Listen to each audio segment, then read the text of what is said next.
We're making loaded baked potato beef casserole. We're starting with 1 bag of shredded hash browns. You can get you a 32-ounce bag.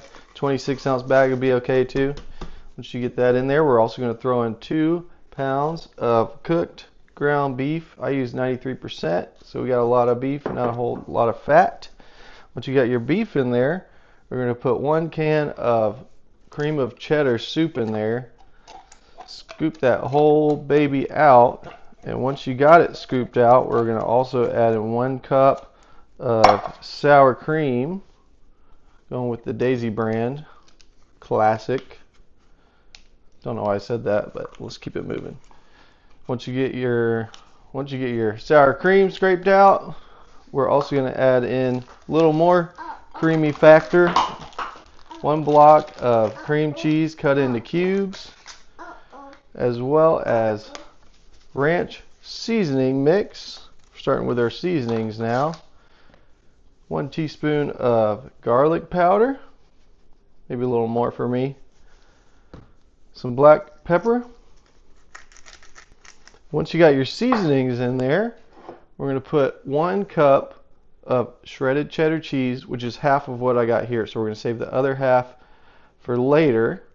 So put your 1 cup of shredded cheddar cheese, and we're also going to do half of this bacon into this mixture.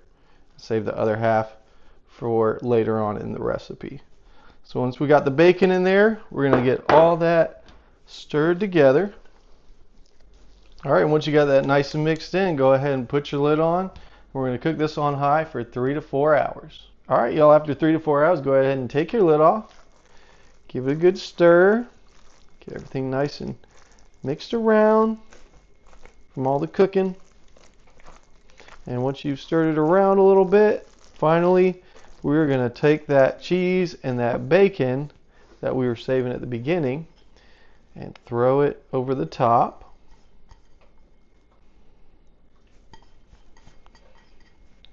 Get it spread evenly as you can. And grab that bacon as well. Oh yeah.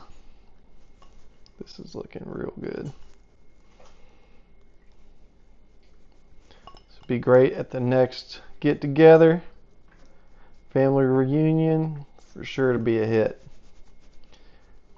Alright, once you got that, go ahead and cover it for another 10 minutes, let it get nice and melted. Alright, after you've let that melt, as a final touch, take some chopped green onion and throw it over the top as a tasty garnish. If you don't like green onion, leave this part out, but I do. So, and there you go, folks. This baby is ready to go. Should we dig in? Yes, we should. Here we go. Ooh. Yeah, baby.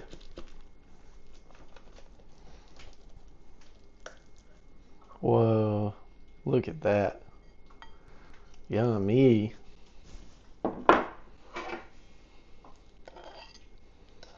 Try to get a little of that green onion.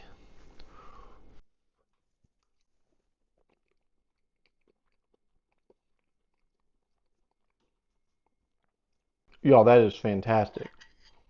Oh my goodness. I know a lot of people do sausage with hash browns, but beef is underrated. I'm telling you. Try this at home, folks. It is worth a try.